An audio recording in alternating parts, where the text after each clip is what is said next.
walk up the stairs, and I would be like just drenched in sweat. And I remember being so embarrassed.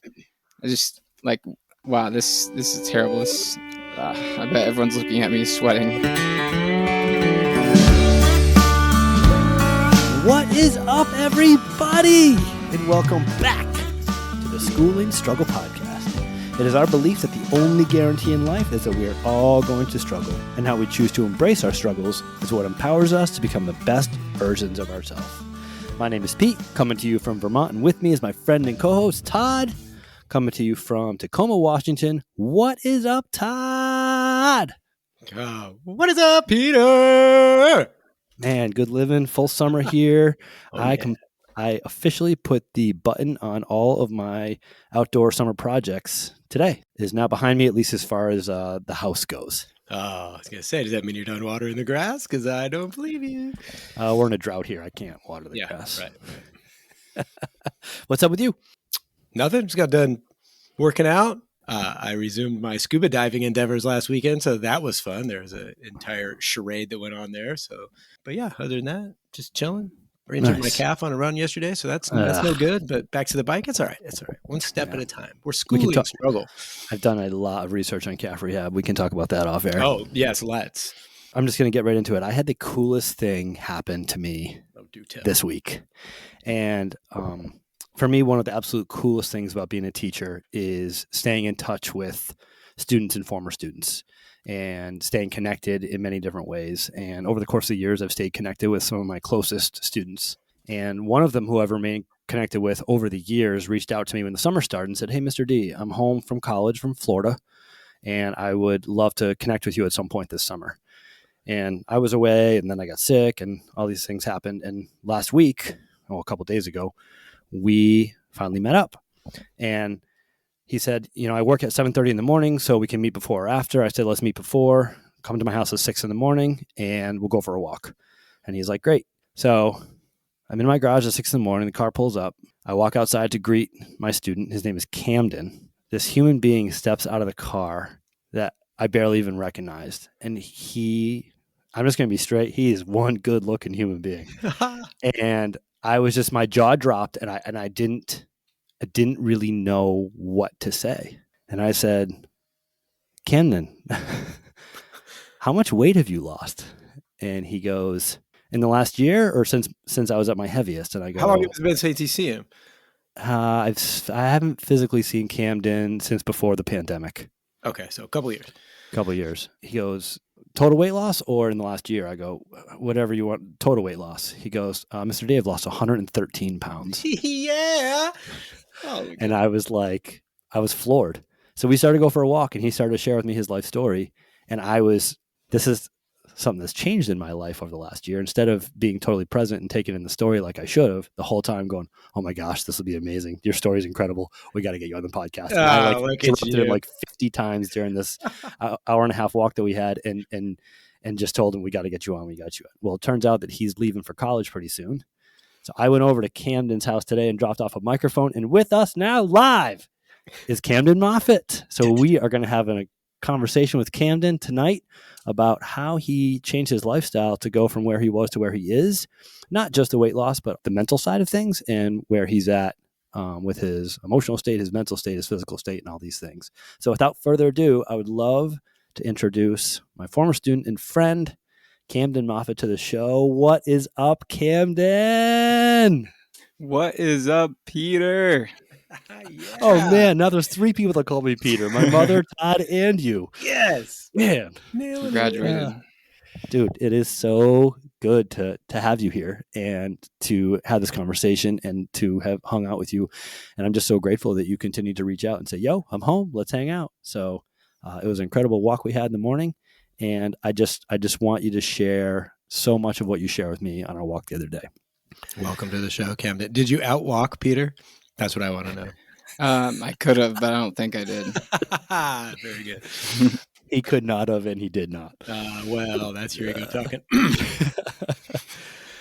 So Camden, yeah, I mean, physically speaking, what stuck out to me was just the way you look physically. And then once we started talking, you share with me a lot of stuff that has grown within you in your mind and in your body. And I just think if even one person hears your story and changes their life for the better, this is an amazing episode for us to have.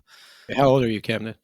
I'm 21 years old. 21. Nice. Yep. Okay. Why don't you just give us a quick information about where you're at right now in your life, where you live, what you do? Yeah. So I grew up here in Harlan, Vermont, where Peter Driscoll lives, and I had him as a teacher from K to 8th grade. And as of now, I'm here for the summer doing an internship.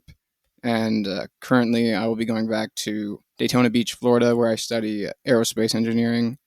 And I'll be going on my final years of that here soon. So, yeah. Right. What's your aspiration in aerospace? Well, I'm focusing on astronautics, so I'm hoping to build and design spaceships and satellites. Nice. That's awesome.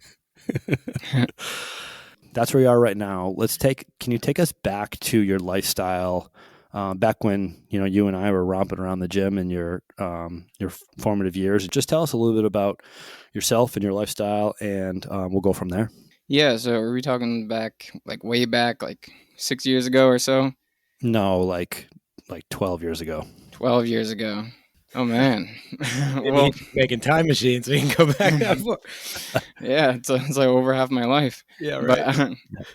But I guess I would say as a kid, mainly throughout my middle school years, I ended up gaining a ton of weight as a child. So I became a very large child.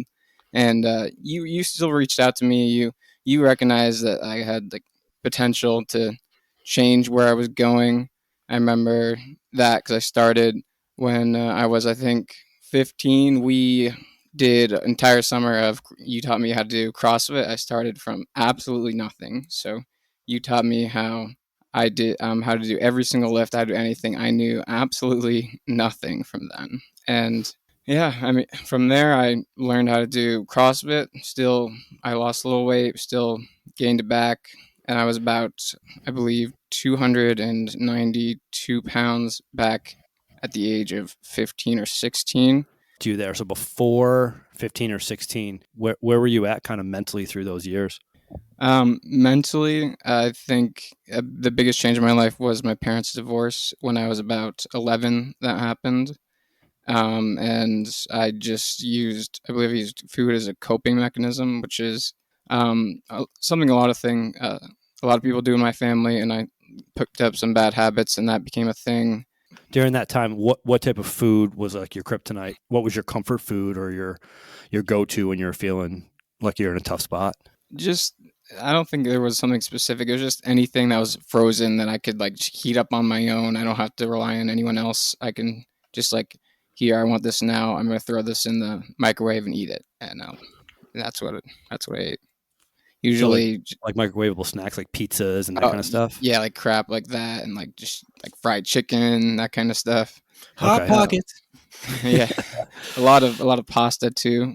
Yeah, with having only one parent in the household, and I have 3 brothers, so things got kind of busy.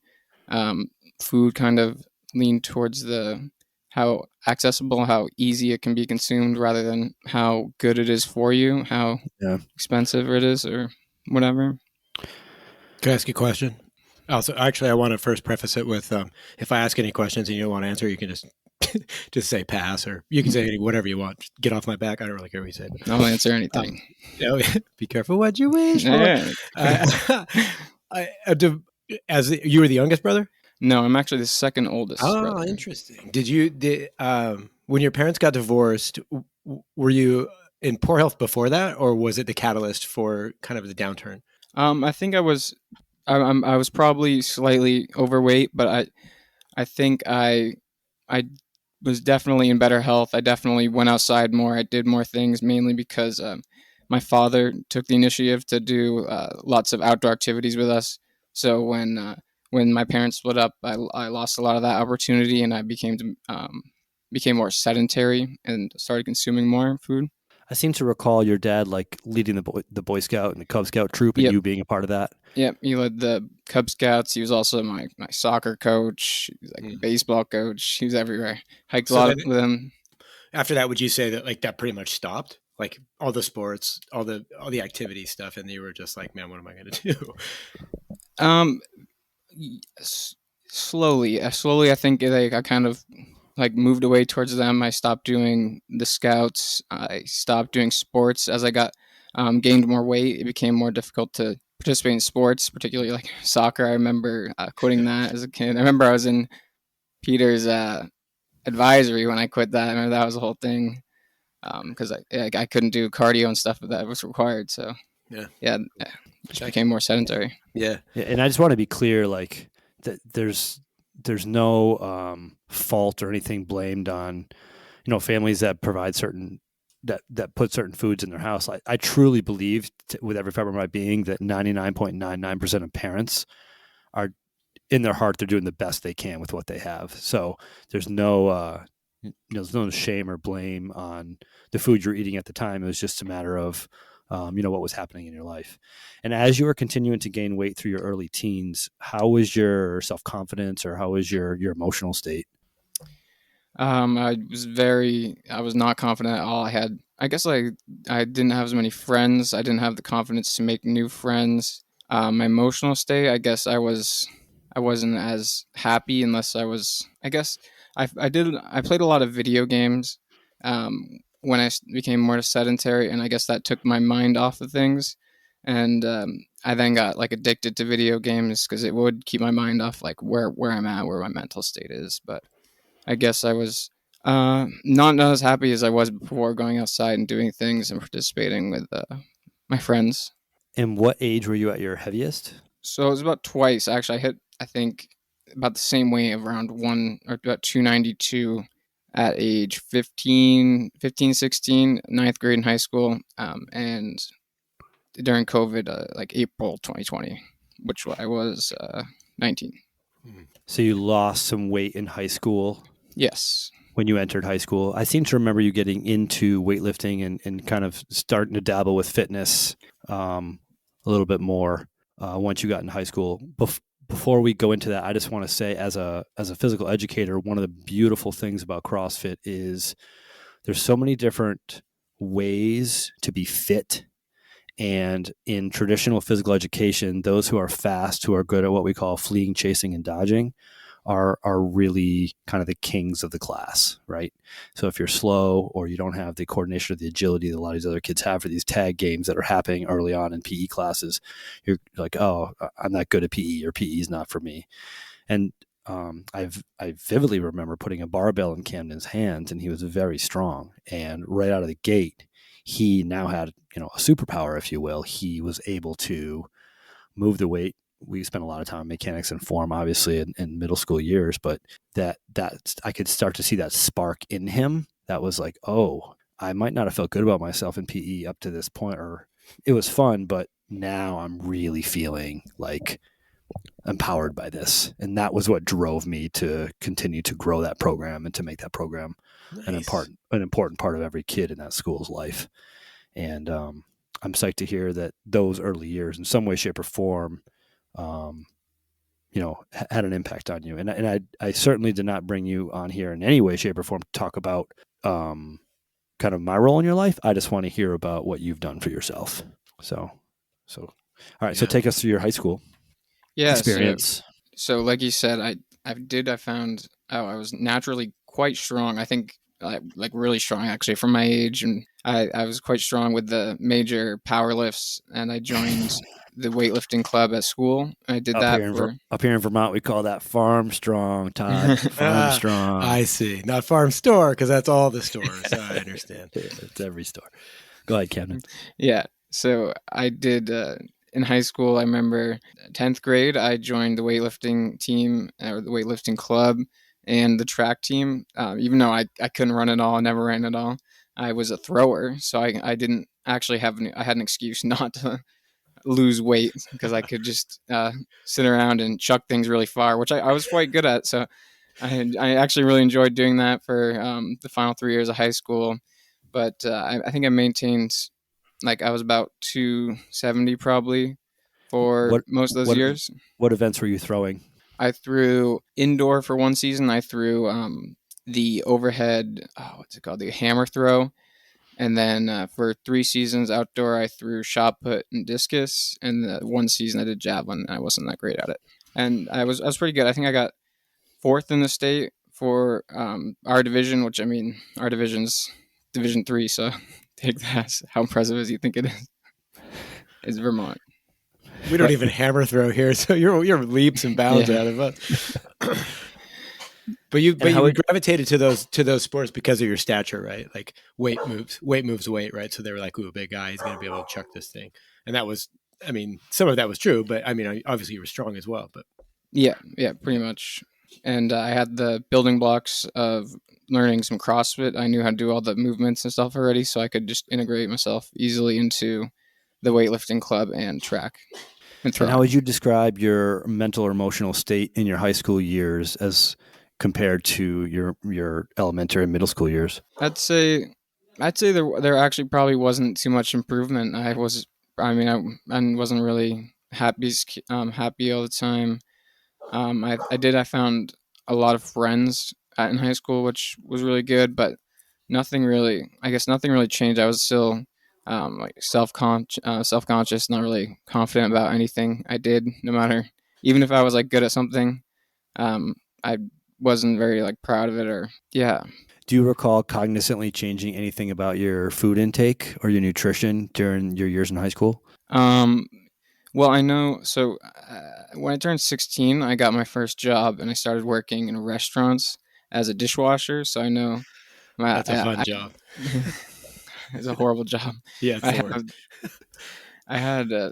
it's very, very hard to eat healthy back when I was working as a dishwasher, because I would just consume all the like quick crap that the kitchen could produce for me for like a meal, and then after work at like 11 p.m. I'd still be starving. So my food consumption was still really bad. It was mainly fast foods and unhealthy fried things from the restaurant. Yeah. I want to know. So now I want to know when did all this change? That's what I'm most interested in. Does that sum up your high school experience, or is there anything else you want to share regarding your mind or your body during your high school experience? But I think that about sums everything up. I was never really confident in where I was in high school, but I did. I felt happy at times, but not when I was alone. I don't think I was very happy. What did your parents have to say about this? Watching you balloon and. I haven't really talked to them about it, to be honest. Really? Like they didn't say anything why it was happening? That's one of the things, actually. I think they really haven't said much until now. They comment more people actually comment on how I look and what I eat when I'm like at a normal weight like I am now, compared to when I was consuming all this junk food. Because most of my family is very overweight, so yeah. So you now you're the skinny guy, and they're like, wait a minute. Yeah. Interesting. Huh. All right. So we'll get to the part that Todd is eager to hear, as well as the listeners. So you graduate from high school, and then what? So I graduated from high school, and I went immediately to college at Pace University in Lower Manhattan in the financial district, where I studied biology for a year. And that's New York City, for those that aren't aware. It sucked. It was not a good fit for me. I didn't enjoy anything about it. I lived in a dorm with 3 other guys. It was horrible. I didn't find myself fitting in with anything. I didn't really enjoy my major. I didn't really enjoy anything except for like food. So I just ate food and did my work still, even though I didn't really enjoy it, till COVID hit, and I got sent home from New York in March of 2020. And from there, I switched colleges and degrees. You finished the school year there. So you got sent home, but you finished the semester, got all your credits at Pace. Meanwhile, you're applying at different schools to see what else you can do. And you find this school and this major in Florida? Yep. And then you start there the following fall? Yep. Was that in person, or you were doing it from home? My first year was in person. I went right from being at home to in person that fall. Yeah, COVID. Florida didn't care about COVID. Like, no, they didn't. Come on down. So is that when your major life, like your conscious decision to make lifestyle changes started to be implemented, or? Very slowly, but not really. I spent an entire year still at about doing the same having the same habits. I spent about an entire year there. I didn't really think about my health at all, actually, and I didn't really go out and do much my first year there either, living on campus mainly. But it wasn't really until I moved off campus uh, where I actually started making the biggest changes. Yeah. What happened there?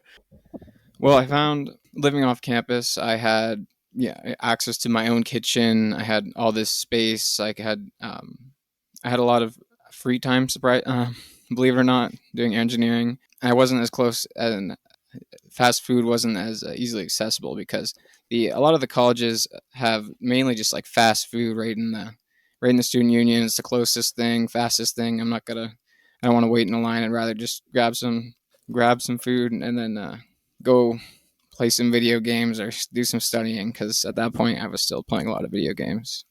So what forced you to move out of the dorm or of that environment? So I didn't really enjoy having a roommate, and I just decided to move off campus as I was also about to start my third year, so I was 20, 21, ready to move out, get my own first place, and Florida rent is cheap.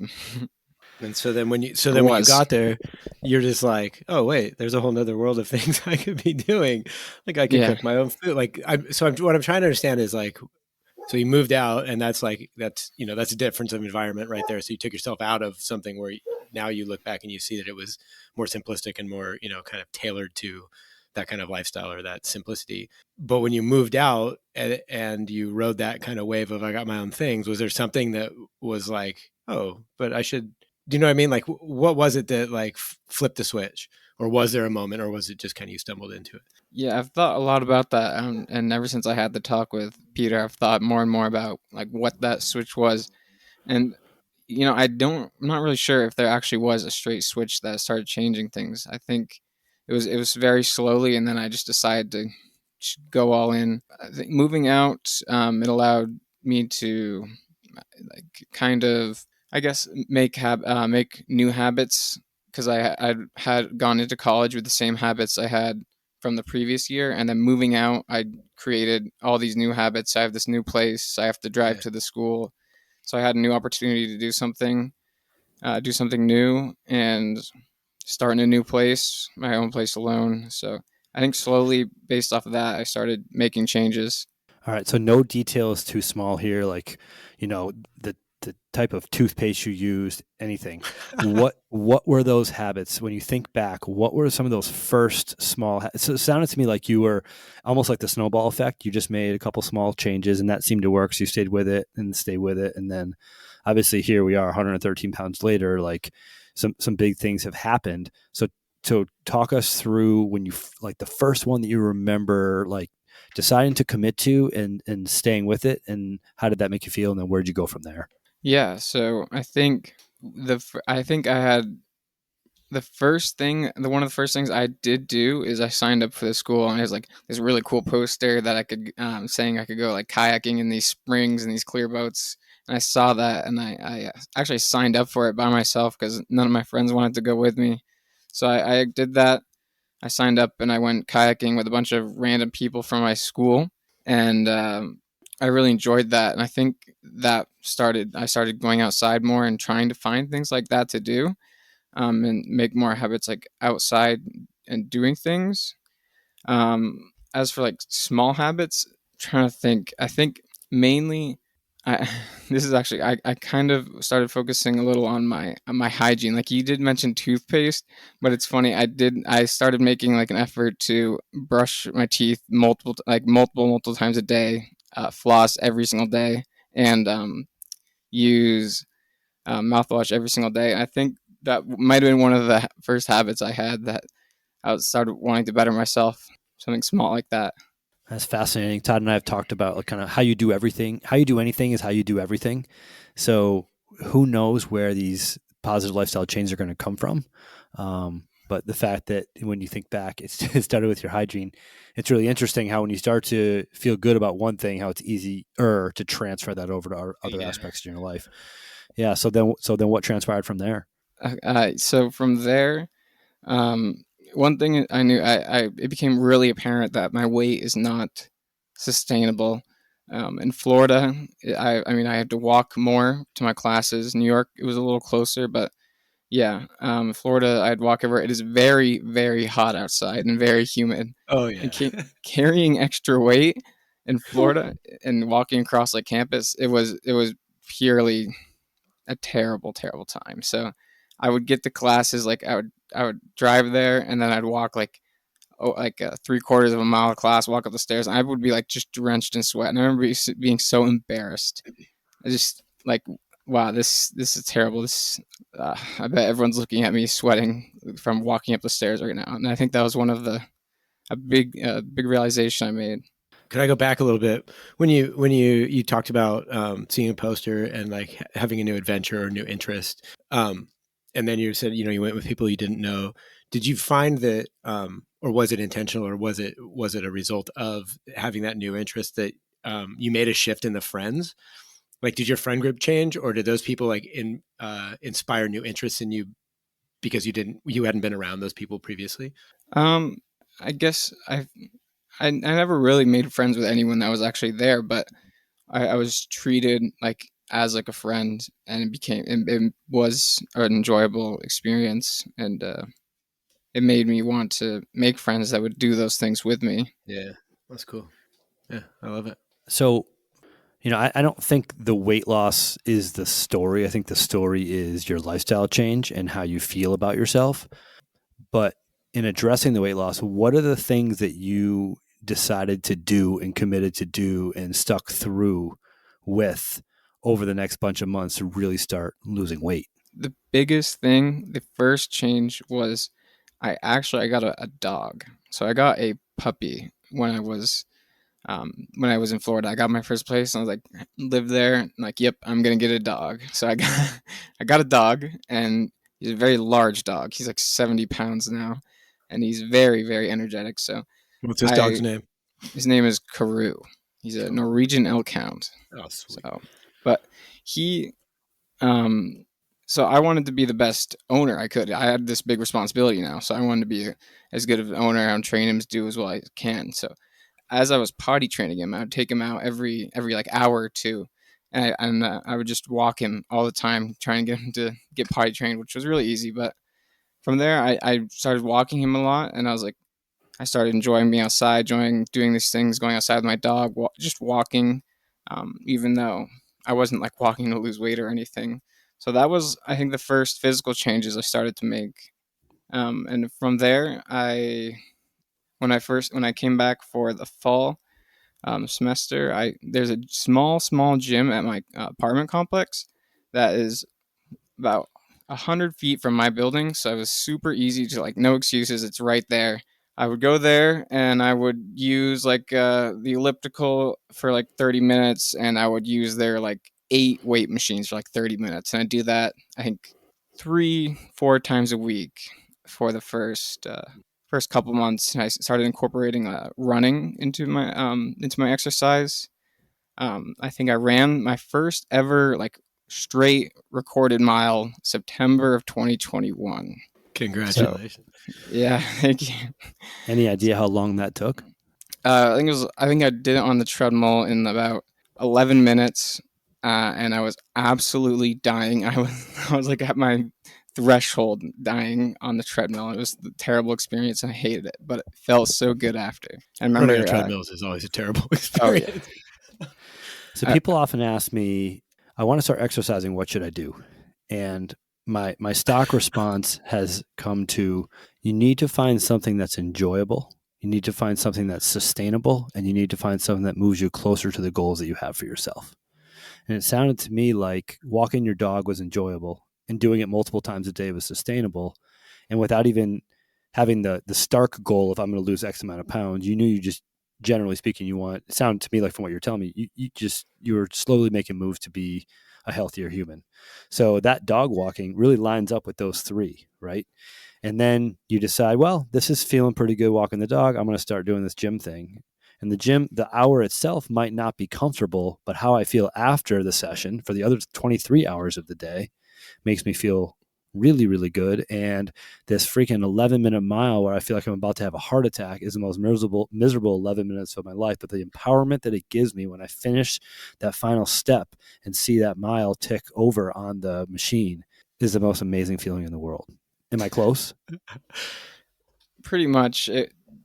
I was the small goal, the small sustainability of like the just walking every day. That was really easy. It was a good way to start, and then moving in towards actually using the gym and running.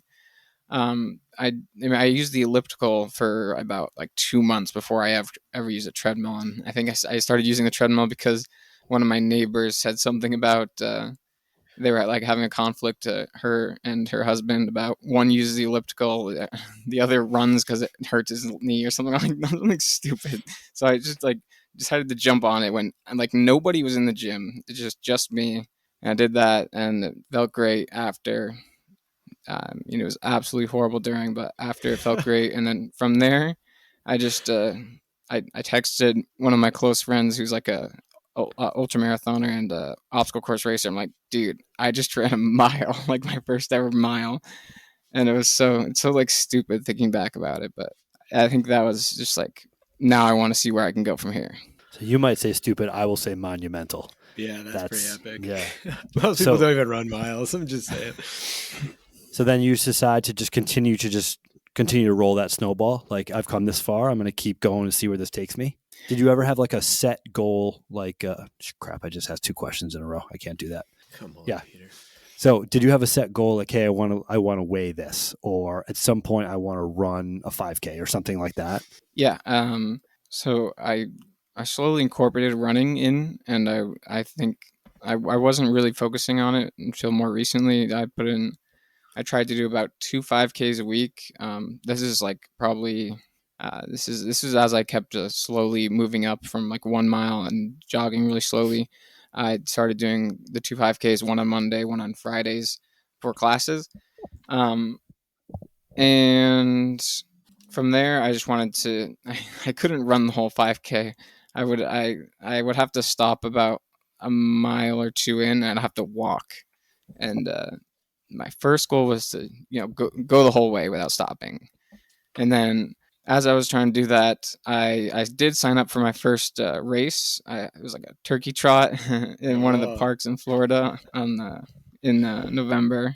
So I signed up for that 5K. I knew I wanted to do as well as I could, and by then in late November, I wanted to get a sub 30 5K, or around 30 minutes 5K. I did not do that. I got 31 minutes about flat. The conversation that we had during our walk the other morning, Camden, it just led me to believe that you're incredibly intuitive when it comes to making these lifestyle changes. And you went down sound to me like from our conversation, you went down a deep rabbit hole learning about fitness and learning about calories and food intake and energy output and all these things. And then you explained to me, well, yeah, I'm a numbers guy.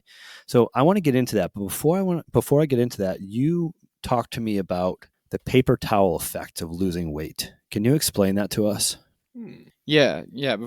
Before I get into that, as I was exercising, I really did not notice that much of a change in my own physical picture of how I looked in the mirror, because I would look at myself every day. It's really hard to notice a difference in yourself if you look at yourself every day. You really have to like compare what you looked like before. You don't really notice it happens until your friends or someone says something, pretty much. So when losing weight, one thing I thought about was this thing I read about somewhere online, is the paper towel effect. Essentially, when you're losing weight, it's really hard to notice a difference until you're near a normal weight. So if you consider you have a roll of paper towels, and each sheet of paper towel, that's 1 pound.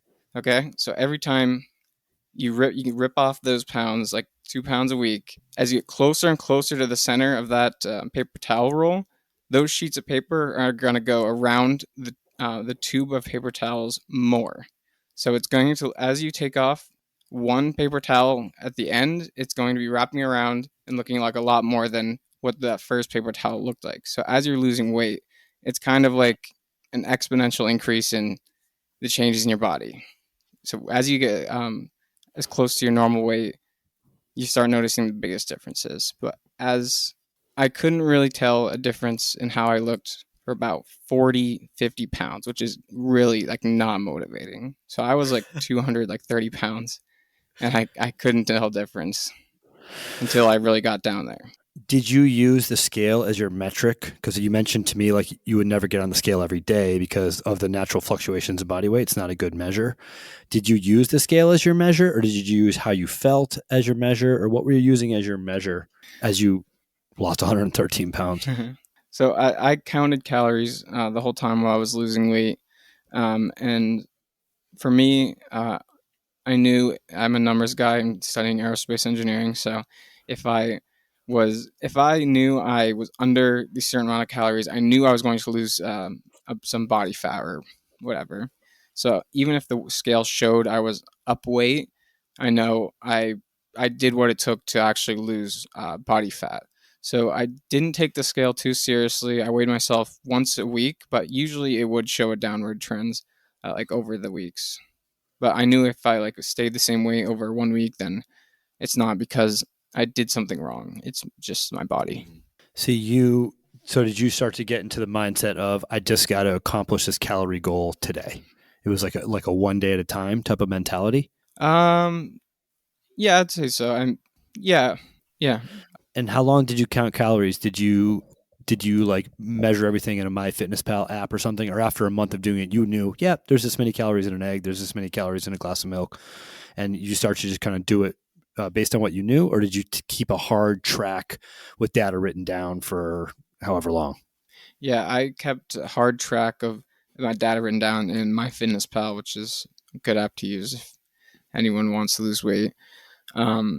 It's because as I the further I got along, all these different foods, it was interesting to learn about how many calories are actually in certain foods. So I'd eat new foods.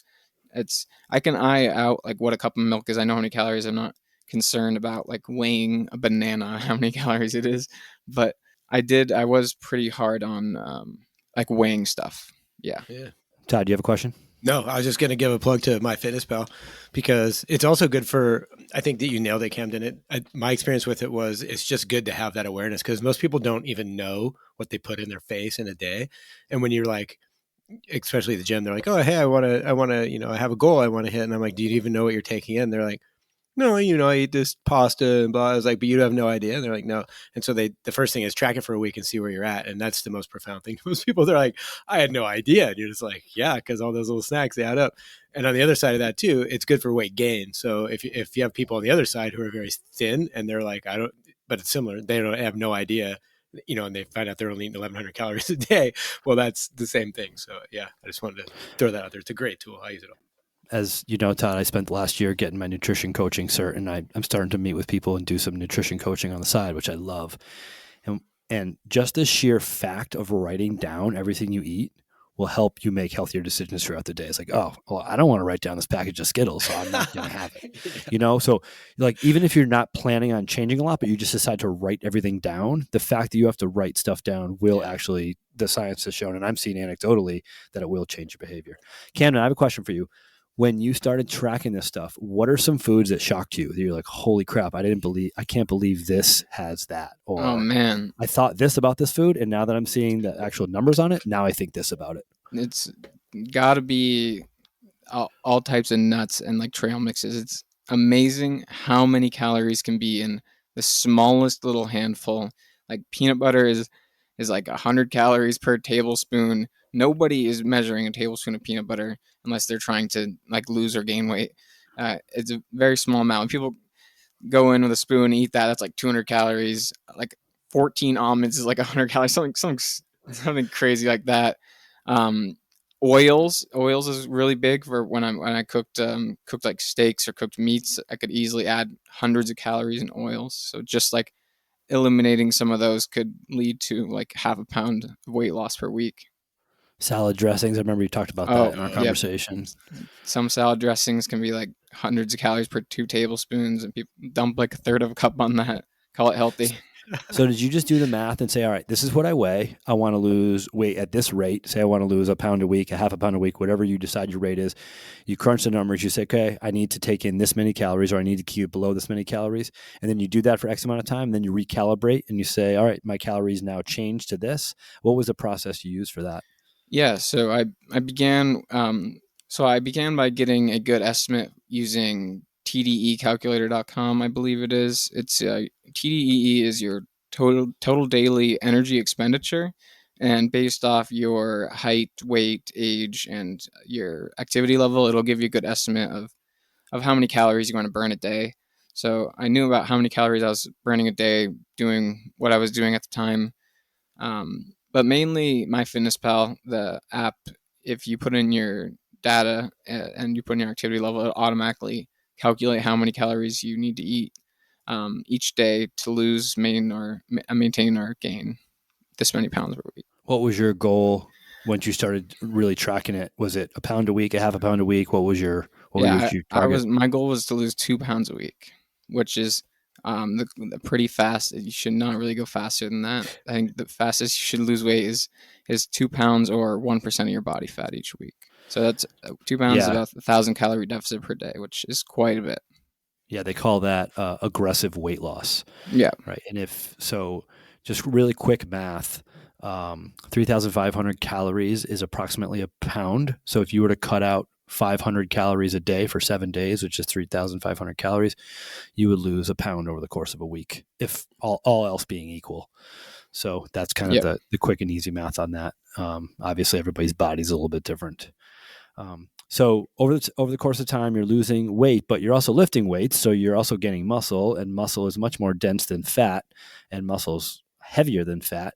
So how did you measure or incorporate that into your fitness plan? Yeah. I never really focused on, like how what my body fat percentage was with like calipers, or I never really measured that. All I measured was what my weight was on the scale. I could measure my muscle strength by, I was maintaining a deficit, but still increasing the weight on the machines at my gym. So I knew I wasn't losing all this muscle by going at too aggressive of a calorie deficit. Were you still running? Yeah, I ran two 5Ks per a week. week. Yeah. Yeah. And you still do that? Oh, I do way more than that now. Yeah, I'm there on a you go. I'm currently training for a marathon. So Put in the work. He told me on our walk that the date of his marathon is exactly 1 year from the date of his very first 5K. Oh, that's and great. That's coming up in this November. And my marathon pace will be and is faster than what I ran at that 5K at. Yeah, for sure. Nice work. So crazy. Yeah, that's awesome. So over the course of this commitment to your fitness, share with me and Todd about your mindset and your emotional state and your self-confidence and that type of stuff. Yeah. So as I started losing weight and becoming more into fitness, I became a lot more confident in myself.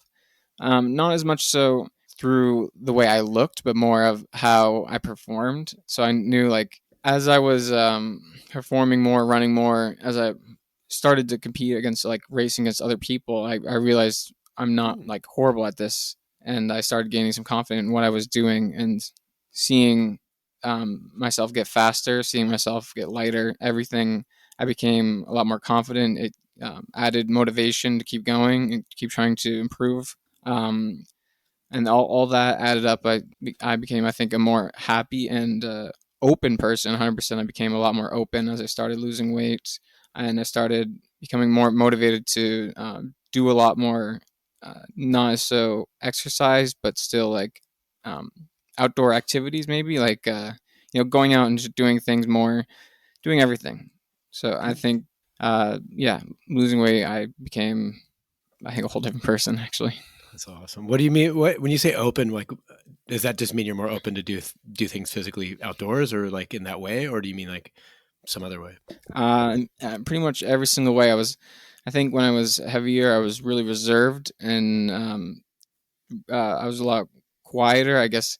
I'm more open to talking to other people about things. I'm more open to just about going out and doing whatever. I'm more confident and like more open in the classroom and like, presenting projects and things.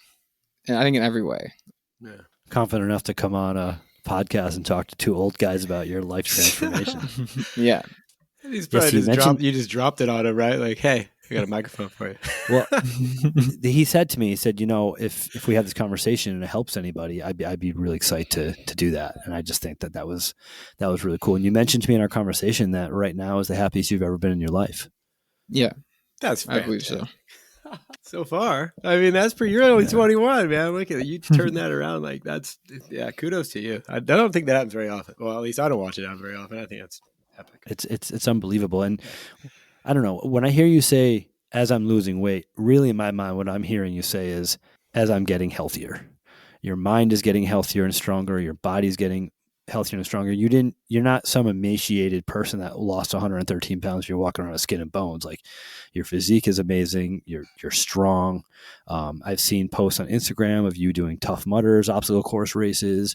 Like, when you talk about being open, you're trying new stuff. It's just, so I think your quest to whatever your quest was, I think has led you to being a healthier person of mind and body. And that's my goal. I agree. Tell me about extra skin. How does that work? Extra skin. Or does it when you're young? For me, it's not that bad. I have, I guess, I don't know if I have a little extra skin on my arms, my inner thighs. I have some on my my stomach because that's where I held a lot of my weight. So I do have like a little extra skin there, but it's nothing major. It's not like it's not going to change how I feel about myself. So yeah. I think you got at it at a good age, because I know some people are later in life and they're like, "Oh, I'm never going to get rid of it." Yeah, So a lot of people see time. losing or extra skin as a downside, or maybe not even worth losing weight because of possible extra skin. Interesting. Yeah. When we walked the other day, you kept bringing up, this didn't happen quickly. This is just a slow process. If someone had come to you, or someone comes to you and says, "Hey, I want to lose weight," where would you start advising them, or what would you share with them based on your experience? Yeah, definitely it has to be sustainable. Everything you do has to be sustainable. You can't start off by going on a fad diet. Like, if you need to take a minute and think about like what you do in a day, what you consume each day, and what you want to do, like what you want to, why you want to lose weight. So once you figure out, I guess, what you're eating, and all you have to do is make super small changes. Like, someone who drinks, let's say, like 2 sodas a day, if they maybe just switch to water, something very small like that, that can lead to easily like quarter of a pound or half pound of weight loss. And Todd just typed in the chat, you got to move to Florida, get a dog, teach it to go to the bathroom. Boom. Easy. But I think to begin, you have to find something that's sustainable. You don't want to become keto to lose weight, because keto won't work unless you can do it for the rest of your life, I think, in my opinion. And I think mainly just getting out there and creating habits, because those healthy habits are gonna really help you change. So one thing I learned in my nutrition course, and just being really interested in this topic, is that the reason why these fad diets work is simply because they hold people accountable. So it doesn't matter if it's keto, Atkins, the Mediterranean diet, Weight Watchers. It takes someone who might not have been as disciplined about what they were eating, and now they're held accountable and they're tracking it. And just those two things, the accountability and the tracking piece, change behavior. So it's not so much the magic of the diet itself as it is the lifestyle change, staying committed to it and staying with it. So, many of those quote unquote fad diets, they're not sustainable. But just the fact that people commit to them for X amount of days, 30 days, 90 days, is where they see the real change. Yeah. And for someone like you, it's just that slow drip approach is, I'm going to stick with it. I'm going to stick with it. I'm going to stick with it. So Camden, going forward, what do you have on the horizon? What are your goals as we sit here now? Where are you at and where are you going? Currently, I'm doing my marathon training every day. Wake up, go for my run. Hopefully I can I'm looking for under 3 hours and 45 minutes for my first marathon, uh, November 27th. So currently training for that, doing that. So I hope that goes well. In the future, I just want to keep doing things I enjoy. So all summer I've been hiking, getting outside and doing things I enjoy, but are also keep me active, keep me motivated to do things. From the marathon, I'd really like to.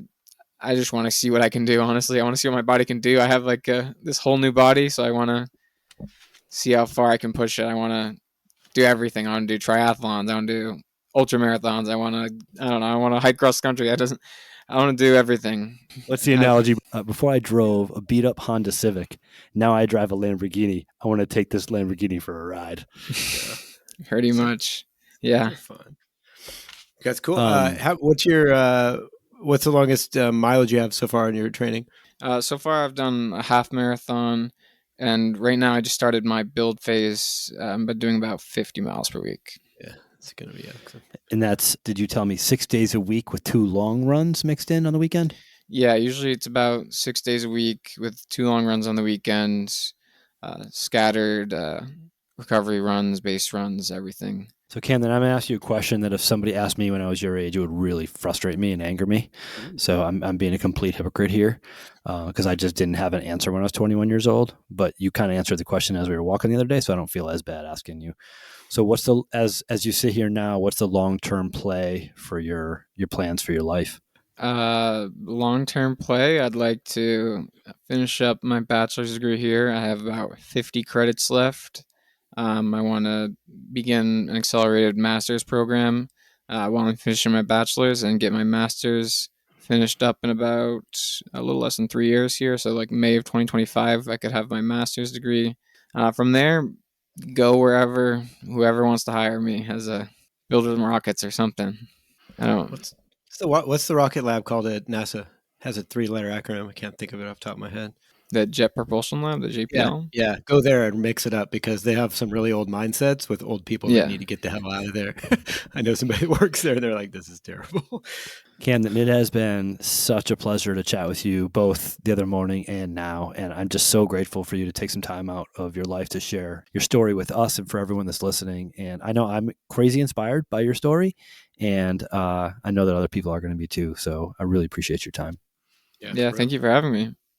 Yeah. If you ever want to go running and you find yourself in Seattle or nearby, or at least halfway across country, let me know. I'll bike there. Okay. Yeah, I don't just want to let everybody know, riding your bike across the country is not the quickest way to get from one coast to the other. Not the most efficient either. Especially the cows are around. To everybody out there, we so very much appreciate your ears. We thank you for your time. We thank Camden for his time, and we're grateful for your attention. With that said, Schooling Struggle Podcast, 113-pound weight loss. We are out. See ya.